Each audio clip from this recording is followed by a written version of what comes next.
Welcome, everyone. Welcome to our STEMIEFest 2024. This session, we will be talking about STEM in Early Intervention 101, Must-Have Toolkit Essentials. I have my co-presenters with me. My name is Hsiu-Wen Yang. I am a technical assistant specialist with STEMI Center, which is the center that focuses on promoting and supporting all young children to learn about STEM. I am an Asian female. I have a black hair. I'm currently have a ponytail. I'm wearing glasses. I'm wearing white shirts. And I am letting my co-presenters to introduce themselves. Christine, would you like to introduce yourself? Yes, welcome and thank you all for joining us today. My name is Christine Harradine. I'm also a technical assistant specialist with the STEMI Center. I am a white female. I have long brown hair, which is loose today. I wear glasses and I'm wearing a black shirt with white speckles on it. And I would like to turn it over to our third co-presenter. Sandy, take it away. Hi, everyone. My name is Sandy Orwig. I'm an occupational therapist. I've been in the field of early intervention for over 30 years. I'm a white female with brown curly hair. I'm wearing glasses and I have a green shirt on today. Thank you, Christine and Sandy. Today, we want to start our presentation really by talking about an important mindset. In the past, adults might start planning their instruction or intervention based on what child can do. This often will lead to an adult has a low expectation for the child and unequal learning opportunities for all children.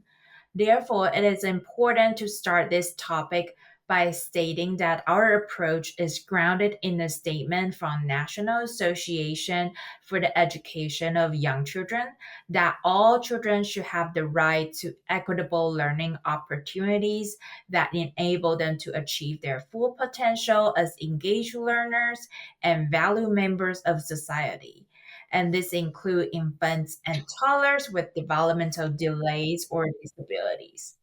When we consider the support that we provide for each and every child, we should go beyond the general progression of development and learning and really consider how culture, experience, and individual strengths could be considered in children's learning and development. It is also important to note children are like adults, learn more when they're happy, they're excited, and motivated. Therefore, our support should also connect it to their interest and learning experiences. That's why we value the developmentally appropriate practice from an AUIC. So in this session, we will talk about how STEM learning in infants and toddlers could look like. And we will have a short overview of process of how we can connect individual family support plan and in early STEM. And also we will introduce some tools and resources that you could use right away in your practice. Okay, so first we will talk about STEM experience for infant and toddlers and how would that look like. So how, where, and when can we incorporate STEM learning opportunities? So STEM isn't just another initiative or expensive materials or a summer camp, but it is what children do every single day across their routines and activities. Children are curious learners. They learn through exploring the world, testing, hypothesizing, and making connection with their experience all the times. Opportunities for STEM learning can be incorporated into everyday routines and activities, and there's no need to buy expensive toys or toys. I will tell you why a little bit later.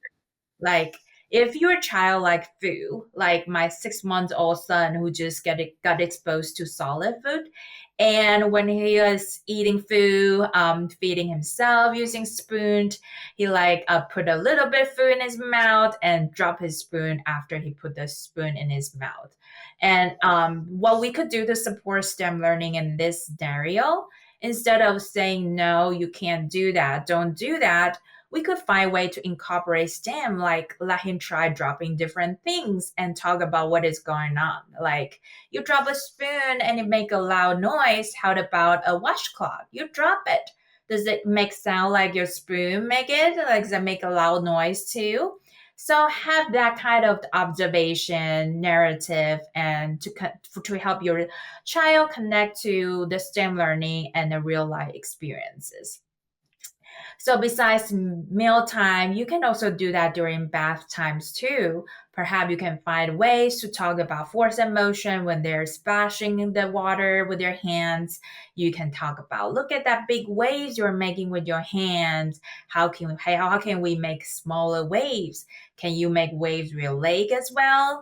So have those kind of connection with STEM learning during bath time. So there are so these are kind of just some example STEM learning opportunities that can be easily embedded in daily routines and activities. Can you think about other examples? I believe if you begin observe children's behavior with a STEM mindset, you will probably find that STEM learning is actually everywhere. So now we know how STEM could look like for infants and toddlers, but how can we use this learning opportunity to support children's different learning goals?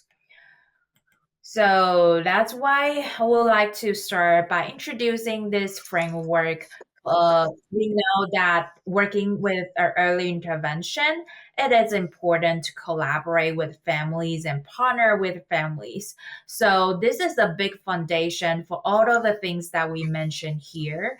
And so in this graph, you can see that our first thing is really thinking about what's our children's interest, what's their strength. And we are going to talk a little bit of this each component in detail later. But here I was just going to briefly give you an overview of what that framework could look like. So we will start building the STEM learning opportunities, start creating STEM learning opportunities, building on children's interests and strengths, and what's the children's or families' preferred routines. And thinking about this, how the STEM learning opportunities could also embed into children's IFSP learning goals and what adaptation might be needed. What are some specific individualized instructional strategy that we need to include as we plan and providing opportunities to support children's STEM learning while also thinking about supporting their IFSP goals. So we are going to dig into further of each of this in a little bit.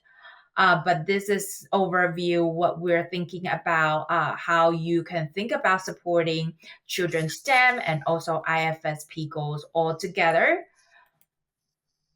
So in the beginning, we talk about children's learning connecting with their experiences, personal characteristic, strengths. So let's use this information to build our support for children's STEM learning. So once we start awareness that STEM can be everywhere, that we could start thinking about what they're currently thinking, what their current STEM thinking is, and what are their interests. So we can start by observing their interests, what get them excited, what get them laugh, what get them smile, motivated to do things. We can start by doing this observation, and you will notice that every child could have a different interest. Some child could like stone, like my niece. Some child could like dinosaur, or some child could like balls. So building on those interests and use this interest to support children's STEM learning. But how do we know? How do we know about how can we understand children's interests and developments? When we observe children very carefully as they engage to explore their environment and the materials they come in contact with, we can get a clues to what they might be thinking. And children give us signs, give us signals, facial expressions, really pay attention. We can really pay attention to what the children do, what the children say, communicate always to help figure out what they're thinking about. And you can also gather those information from families as well. If you wear the lens that help you figure out kids thinking, then you can meet them where they are, wherever that might be, and help guide them to what comes next in terms of their learning and thinking. So yeah, so these are just some of the points that I just talk about. Observe carefully with their facial expressions, their signal, their cues, and pay attention to what they say, communicate, and use a new lens to think about what they currently do, what they currently think, and when we start figuring out how our child is thinking, and it's everything about strengths, right? It's what they can do. It's a strengths based. It reminds us what a child can do. Like he can hold a toy with both hands, and like fish, how can I get him to notice object permanence when I cover the fish with a ball, with a towel? And then can I help him to think about how he will move the towel to try to see if the fish is still there? It's just some example that I, provide as I think about my son's development. So yeah, so if you shifting your mindset, really start everything thinking about child's strengths, child's ability, and how you provide your support. It might be different, could be different as well. So in the beginning, we also talk about you can collaborate with family to gather information about children's interests and strengths to build STEM skills. So we have this wonderful resource about All About Me. So this is the All About Me form that you can send home with the child, and families can provide that information in terms of, what are children's favorite things, what are their favorite activities, and from a strengths-based lens about what they're really good at. They're really independent, they're really energetic, and not instead of going to a deficit lens, like what they cannot do, right? And then we can also gather information from the parents about what they really need help with, what are their goals. So on the screen, if you are interested in using that tool in your work, you can use this QR code with your smartphone, with your iPhone or Android phone right now, or iPad, and you can get the resource right away. Where you can also get to the link, which we also include the resource link in the handout, which will be provided in the STEMIEFest website schedule. All right, so next things, Christine will help us talk about how do we notice children thinking. Thank you, Hsiu-Wen. So what we believe is that children's thinking follows a path, just like physical development and speech and other skills in learning. Thinking, STEM thinking, follows a predictable path that all children follow. It starts foundational, so you start sort of at the base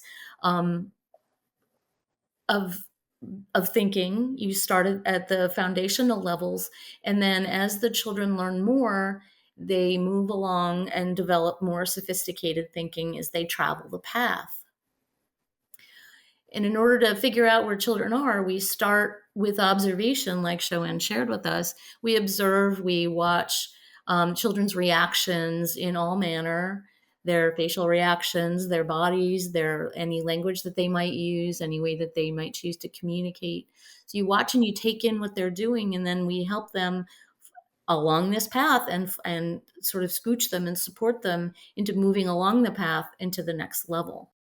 So learning trajectories, which is what we call this approach, has three parts. And the first part is the goal. And the goal is where you are hoping to go. So this goal is grounded in content knowledge of the topic. So we could be talking about science or technology or engineering or math. And to be honest, it's also the way we think about physical development and speech language and the things that you are doing with your children in your early intervention services. The second part of the learning trajectory is the developmental progression. And this starts with where the children are now. So you figure out what they can do, where their strengths are, And then you successively build and scaffold their learning so they move along to the next progression. And the third piece, which is really important, which is what you do with your intervention instruction, is to guide them and scaffold them to individualize the activities that you're working on within the daily routines and activities. So essentially, you can STEMify what you're doing already by scaffolding their thinking as they go. We want to give you a real example of what this looks like. I wanted to set the stage so we know what we're going to be experiencing here.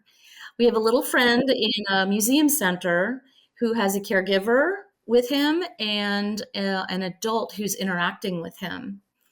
And the child is going to be holding a ball, a clear ball that has some stuff in it.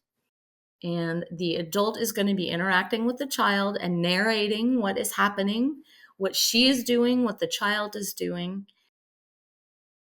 Yes, I see your ball. What you gonna do? What you gonna do?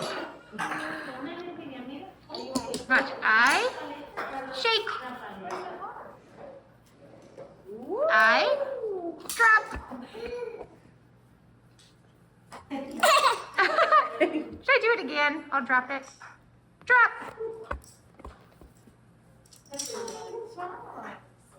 What do you think? You gonna drop it? Are you gonna drop it? 2, 3, drop. You gonna drop it? Oh, you did it! Good job. So if we were really paying attention to what the child was doing, the child was noticing and paying attention to what the adult was doing with her ball to start with, right? She shook it and she narrated what she was doing. She said, I shake. And our little friend looked up and looked at the ball and saw it moving and saw the bits inside moving. And then our adult said, I drop. And she very suddenly dropped the ball. And we're assuming we can't see the ground, but we're assuming it bounced on the ground. And the child was really paying attention to this. He was watching. And then she did it again, didn't she? She narrated that she was going to do it again. So she dropped it again. And his little reaction was, ha ha! So he was really tuning into the fact that this ball was moving, was doing things. So if we think about what the child might be thinking in terms of science, we think about force and motion. We have these learning trajectories that we spent 5 years or so developing for STEM, for science and for technology and for engineering. And we tried to break down the paths that we think happen as children learn these topics, as their thinking develops. So in this case, as we took in all of those observations that we had of what the child was doing, we would say that this child was probably a motion noticer, which means that he was able to notice that objects were moving. The ball was moving, the things inside the ball were moving. He might also be moving toward the next level of thinking, which would be motion recognizer. And he gave us some clues that he might be understanding what was and was not moving, right? He watched the ball as it dropped, and then he dropped it, and then the ball stopped moving, didn't it, on the ground or in the tray where he dropped it.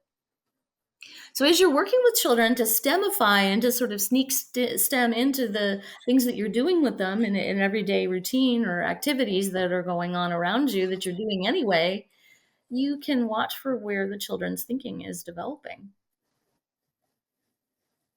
There are lots of other examples of our learning trajectories on our website, and we're not going to work through all of them today. Obviously, that would be a whole other session, and it would be a very deep dive into things. So we really encourage you to check out our website to look at some of these and to try to figure out how you can sneak some STEM thinking into what you're already doing with the children. Thank you, Christine. Thank you, Christine, for giving us really detailed analysis on, how to observe children's behavior and performance, and how would that connect to children's STEM thinking. So that's a really great way to provide an example for the things I'm going to talk about here, right? So in the video, we notice children thinking, but what else we can support children, what else we can do to support children's STEM learning? Right. In that particular video, we noticed that adult is providing opportunity for children for that little girl to notice that the ball drop. So the provider is provide opportunity for children to notice what is going on and happening. So that is one way adult can support children's STEM learning, especially for the very young children. They are still exploring the world and notice what is going on. And the STEM vocabulary, the provider in the video, we just saw that they use drop, they use some vocabulary to connect to children's STEM learning experiences. But what else we can add to that STEM learning experience using words? We can also describing the characteristic or attributes of object, like the ball is round, the ball is is big. So those kind of the information will also help support children's STEM learning as well. And most importantly, open-ended question. Although young children are still, maybe they're still trying to learn how to communicate, but we can still use open-ended question, and we can provide that response, to help children connect to that experience. In the video, you would say, "What will happen?"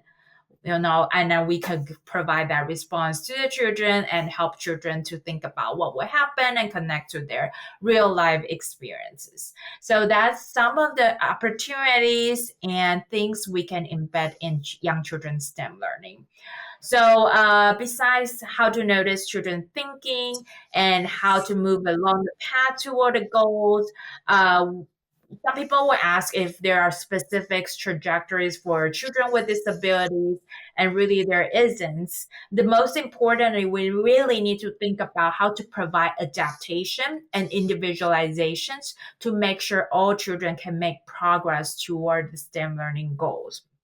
So at STEMI, the center, that we use a three-part approach to inclusion. So the first one, we really consider the environment, how we set up the room. Is the children who can reach all the materials? Can they move around in different centers? And how the activity is being done? Then we move forward and switch our attention to think about the materials.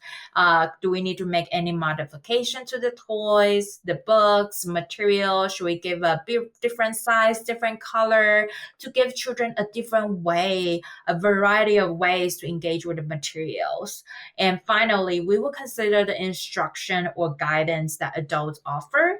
For example, we might have to add extra information, description, reducing the step, or narrating the child's engagement. Some child might need additional instructional support, like provide longer wait time to support them, to help them respond.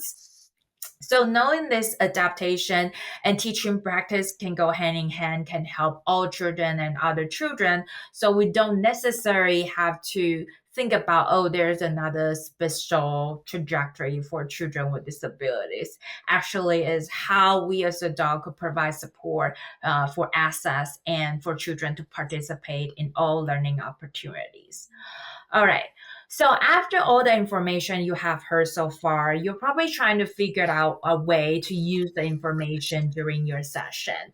So we develop an action plan and reflection resource to help you think about and then draft all your idea in one place, and to really help you put your ideas into action. So on this handout, action plan and reflection, you will start by thinking about children's opportunities, children's learning goal, what's their IFSP goal, and then thinking about really the framework we just talked about, what's their interest, what's their preferred routine, and how we can bring everything together to support their STEM experiences. The vocabulary, what do we need to provide, what do we need to say, what open-ended question we could ask, what adaptation might be needed. And then the last things, coaching and reflection is also important part of the EI session.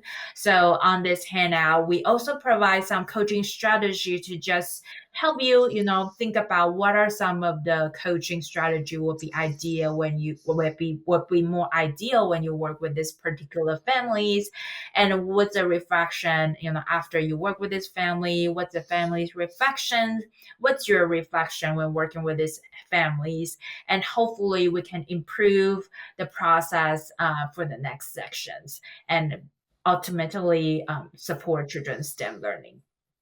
So again, if you want to have this resource, you can use our QR code, which shows on the screen, or you can access the digital version using the link, which will include in the handout as well. All right, so I know Sandy have experience working with the families on embedding STEM into EI session. So we're actually going to hear from a real actual EI providers to really think about how to really note about how STEM and EI could go hand in hand. How would that look like? So Sandy, how do you prepare to work with families on embedding STEM into the EI sessions? Thank you. I think I was initially excited about this whole idea, all these concepts, but I was kind of fumbling. I didn't really know how to do it. And so I know for me, what I felt was the best is I needed to learn myself more about STEM. So there are great resources that you'll learn about at the end of the session, and the resources you'll have access to. And I spent quite a bit of time understanding myself what the different areas of STEM were, so that then I could better try to add it into my coaching sessions with families, both virtually and in person. So I think that's probably the first thing I did was educate myself. So then I felt more comfortable gradually adding in ideas with families. Thank you, Sandy. And I think that the action plan will actually really help, if you also start with this process, just gathering different information. And, some people are visual learners. So, putting everything on paper and really think about how would that look like visually. How do you communicate with families about the importance of embedding STEM in EI? So what I've really found is I don't do it right in the very first maybe one or two sessions. I kind of get to know the family and the child, and that all about me form that you showed earlier. I think I do that in a way so that I then learn more about the child and the family. And then I start to I kind of slip in some words, and then I talk about what I just did and why I did that. So if we were playing with some cars on a ramp down a pillow or something in the home, I might add some words that maybe the parent wasn't adding, and then I'll talk about the value of STEM. And I might even say, have you heard about STEM? And most times families, especially if they have older children, they've heard about STEM. So I then just try to expand it and add into and expand how the family could incorporate some ideas. Yeah, so it's not like forcing them to accept this idea, right? You incorporate in your practice and then gradually introduce them. That's a great idea. In what ways has embedding STEM in EI with families had a positive impact on them? So I kind of look back to my first couple families. Now I do it, in fact, I do it probably more now, of course, than I did in the very beginning. But it's been great to watch families own this idea, and not everybody does. And I've used some of the resources that we'll talk about in a little bit. and watching them and listening to them expand and add in ideas and add in open-ended questions that they never did before, either when they're playing, maybe making smoothies in the kitchen with their child. It's been great to watch families grow and incorporate these ideas. That's what I have, and I think it's really helping the children have more ways to work towards their outcomes on the IFSPs. It gives the parents more strategies. And so I've enjoyed watching the families grow in this area. Yeah, I really enjoy hearing that story too, especially hearing that families are intentionally embedding, the open-ended question and thinking about STEM learning opportunities in everyday, daily routine activities. That's great. And how about in what ways has embedding STEM in EI with family has a positive impact on you as an EI provider? For me, I feel like we never stop learning. And so having done this for over 30 years, this is like another new thing that I've been able to add into my practice. And I like Christine earlier said that you said we sneak STEM into daily routines and activities. And I think I love being able to do that with families. I think I'm empowering and enriching their daily activities and that they're incorporating STEM for all of these different children that we see. I just love this idea of expanding what I already do and adding these concepts into daily routines and activities. Yeah, Sandy, I like your perspective. It's not like extra things, right? It's just embedding what you're currently doing and then just a new approach, a new, not necessarily you have to new learn thing, but just with a different lens to think about how you provide your early intervention. Yeah, thank you for sharing, Sandy. So here are a couple of resources that Sandy was talking about early intervention cards for family. So the card is developing what was developed with a group of early intervention providers. So they test it, they review it, they try it out with other families to provide us feedback and to inform the content. So the essential idea of this early intervention card is to help support families, like what Sandy was talking about, to help family intentionally thinking about how you can embed STEM into the daily routine. So this card is ideal is we could after at the end of the early intervention session, we can just hand over the card to the family, say this is the activity you could try it out during the grocery shopping, and here are some possible words you can embed as you start shopping with your little one, and why we need to do that, and what open-ended question you can pose to just get family an idea to get started and some strategy. And at the next section, you could talk about, reflect with the family. How does that work with your little one, and some more idea to support children's learning goal by using this card. Like, for example, if the children's learning goal could be communication, how you can use this activity card to think about STEM, but also at the same time to support communication goals. So if you're interested in more resources like this, again, scan the QR code with a smartphone right now, or use the digital link, which will include in a handout as well. So Sandy, so maybe you could give us some ideas or your experience of engaged families in using the EI cards. So I try to have them with me. There are many to choose from. So if you're maybe thinking you might do bubbles with the child, or your child has some fine motor skills and you're working on building and stacking, it's great to bring the cards out. I will look at it, even though I know what's on them now more than I used to.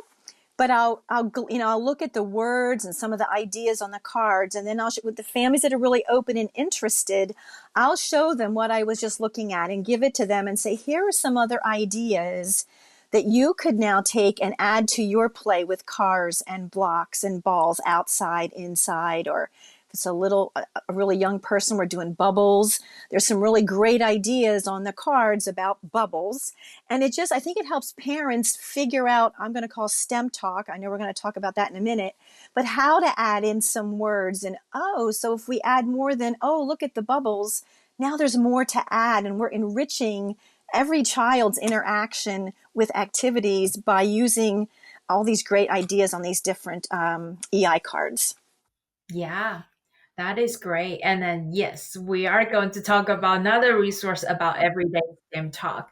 It's kind of pretty similar to like the family card, but also a slightly different too.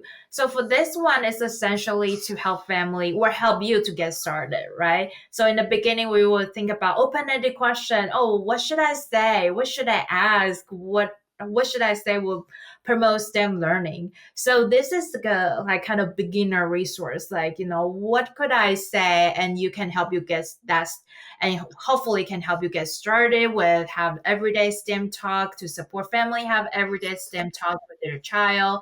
So for example, there's an example of is getting ready, getting dressed. So instead of just putting on the clothes and trying to get out the door, we can talk about what the color of a shirt. The shirt has a stripe, purple, white, what comes next. So it kind of have to talk about pattern, which is the important concept of computational thinking. So if you are interested in more resource, again, scan the QR code, and we also have the link in the handout as well. So another great resources that you can use right away in your practice is more idea that you could embed or support family to embed STEM learning into different routine.